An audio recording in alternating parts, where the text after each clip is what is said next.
I'm officially announcing a ban on all future garage sales within our neighborhood. Tom shoves his chair back violently. You've got to be kidding. On what grounds, or Susan? Susan's fingers tighten around the podium edges. On the grounds that these sales create visual clutter, invite strangers into our streets, and ultimately lower property values. This is about maintaining order. Linda stands so fast her purse spills open. Order? Susan, garage sales are how we connect. I met half my neighbors through them. You can't just erase our community traditions because you think they're messy. Susan's lips press into a thin line. This isn't personal, Linda. It's about the greater good. A neighborhood is judged by its appearance. Mark rises slowly, his hands trembling. My late wife used to organize one every summer. It brought people together. That mess, you're so afraid of built friendships. Susan bangs her gavel sharply. This meeting will remain civil. I've made the decision based on bylaws and the board's discretion. Kelly jumps up, knocking over her chair. No, you made the decision. Don't hide behind the board when this was clearly your crusade. Susan's nostrils flare. If I don't enforce the standards, who will? Someone has to protect this neighborhood from becoming a flea market. Tom steps into the aisle, blocking Susan's view. You're not protecting anything. You're dividing us. We're not going to let you bulldoze over what makes this place feel like home. Susan's eyes narrow dangerously. Then I suggest you read the HOA rules more carefully. Linda crosses her arms defiantly. Oh, we have, and we're ready to fight this, together. In the heart of the neighborhood, Susan stood as a prominent figure within the Homeowners Association. With her silver hair in a tight bun and clipboard always in hand, she cut a commanding figure as she strode down manicured sidewalks. As the self-appointed enforcer of community standards, she wielded significant influence over the rules and regulations that govern the area. Neighbors watched her pass with a mix of respect and resentment. To some, she was a guardian of order. To others, she was a menace in orthopedic shoes. With years of experience on the board, Susan had developed a reputation for her unwavering commitment to maintaining the neighborhood's pristine image. Every bush trimmed, every lawn mowed to a uniform inch. It was Susan's version of paradise. However, her strict adherence to these standards had made her a polarizing character among residents. Here she comes, one neighbor would mutter. Get your trash bins off the curb, or she'll file a violation. Susan's opposition to garage sales stemmed from her belief that they disrupted the aesthetic harmony of the community. They make the neighborhood look like a swap meet, she often said, her lips pursed in distaste. She argued that cluttered driveways and makeshift displays detracted from the neighborhood's appeal, potentially lowering property values. For Susan, the idea of a garage sale represented chaos, a departure from the orderly environment she strove to uphold. Her motivations were rooted in a desire to protect the community, but they often came across as overbearing to her neighbors. Personality traits such as her meticulous nature and strong sense of authority contributed to the ongoing conflict. Susan was known for her no-nonsense attitude and her tendency to voice her opinions loudly and clearly, often leaving little room for compromise. Compromise invites confusion, she once declared during an HOA meeting, banging her gavel with finality. And confusion leads to clutter. While her intentions may have been noble, her rigid approach and unwillingness to consider alternative viewpoints had led to growing resentment among residents. Murmurs of dissent turned into whispers of rebellion. As tensions rose, Susan's character became a focal point in the unfolding drama of the neighborhood, highlighting the complexities of community governance and personal relationships. Garage sales had long been a cherished tradition in neighborhoods, serving as more than just a means to declutter homes. They played a vital role in fostering community spirit and encouraging neighborly interactions. Remember when the Jeffersons sold that old record player? We danced in their driveway for hours, one resident reminisced at a block party. When families set up shop in their driveways, it created a vibrant atmosphere where residents could come together, browse through items, and engage in friendly conversations. These casual encounters often led to new friendships and strengthened existing bonds as neighbors shared stories and experiences while hunting for hidden treasures. Statistics revealed the popularity of garage sales, with millions of households participating each year.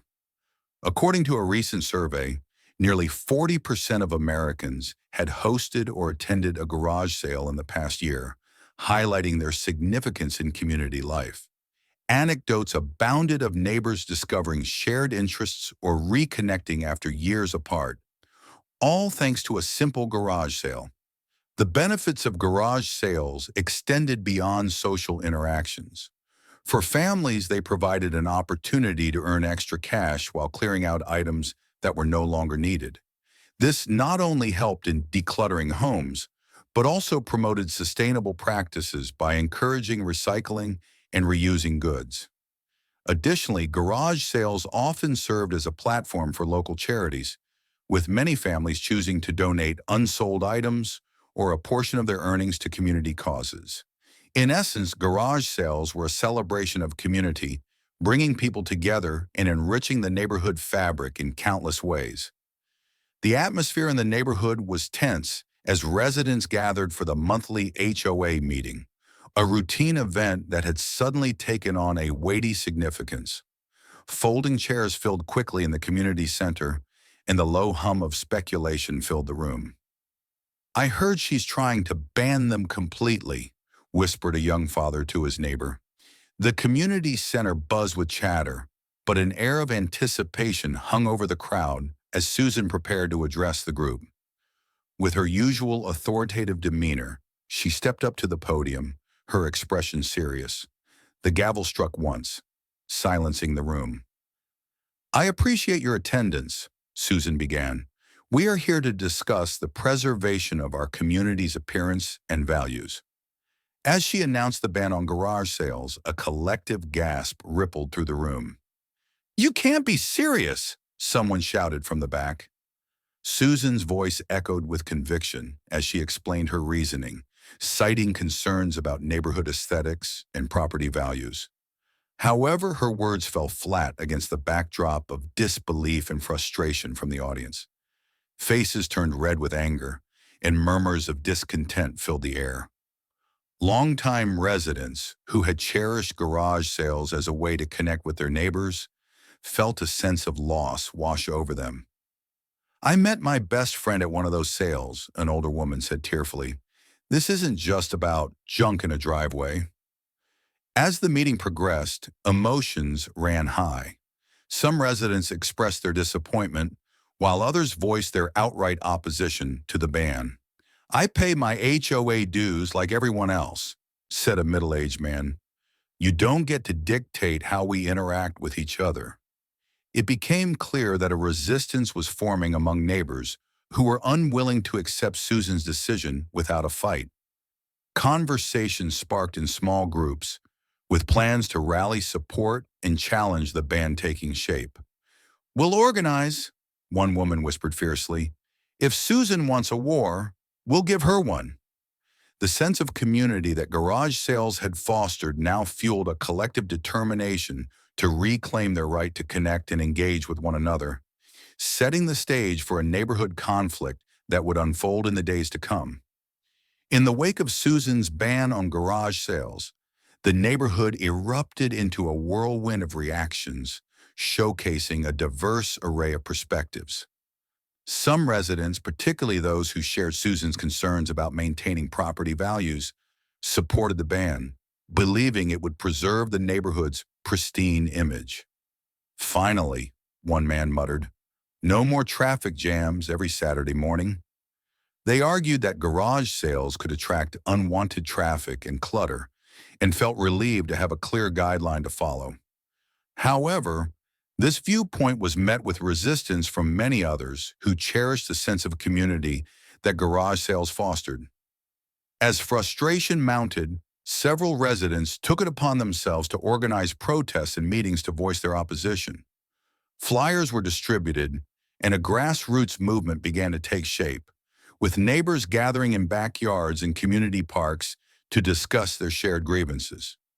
"Garage sales for all," read one homemade sign, taped proudly to a lamppost. The atmosphere was charged with passion as residents brainstormed ways to challenge the ban, from petitions to community forums aimed at addressing the issue directly with the HOA. Social media played a pivotal role in rallying support against the ban. A Facebook group was quickly established, allowing residents to share their thoughts, post updates, and organize events. The group gained traction, attracting not only those directly affected by the ban, but also sympathetic neighbors from surrounding areas. Posts filled with personal anecdotes about the joys of garage sales and the connections they fostered resonated with many, amplifying the call for action. As the movement gained momentum, it became clear that the neighborhood was united in its desire to reclaim its tradition and community spirit. As the days turned into weeks, the conflict between Susan and the neighborhood intensified, leading to confrontations that were both heated and emotional. Tensions reached a boiling point during a particularly charged HOA meeting where residents passionately voiced their frustrations. Susan, steadfast in her position, found herself facing a barrage of questions and accusations. "You're killing what made this place feel like home," shouted one resident. Some residents stood up to share personal stories of how garage sales had enriched their lives, while others criticized her for overstepping her authority. "You're not the queen of this neighborhood," one woman snapped. "You're just a neighbor like the rest of us." The atmosphere was electric, filled with a mix of anger, disbelief, and determination.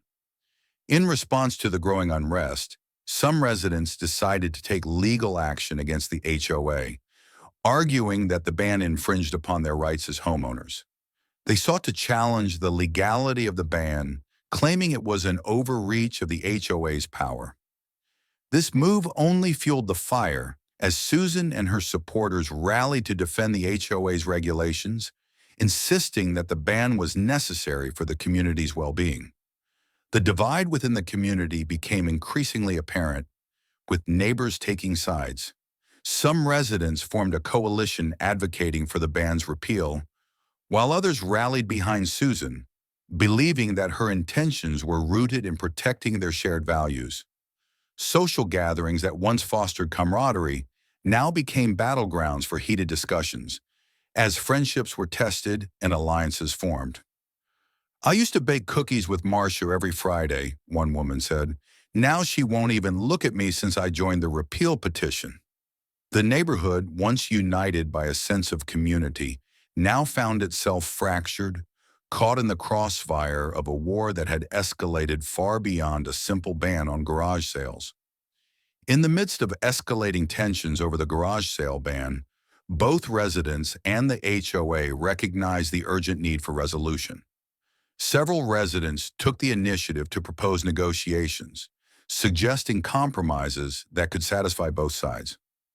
One idea was to limit garage sales to specific weekends throughout the year, allowing for community engagement while addressing Susan's concerns about aesthetics and traffic. This proposal aimed to create a structured approach that would still enable residents to enjoy the benefits of garage sales without overwhelming the neighborhood. To foster dialogue and bridge the growing divide, community events were organized, including potluck dinners and open forums. These gatherings provided a platform for residents to express their views in a more relaxed setting, encouraging open communication.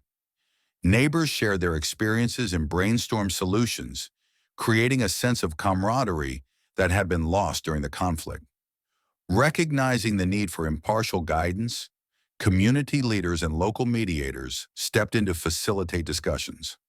They helped to create a safe space for both sides to voice their concerns and aspirations.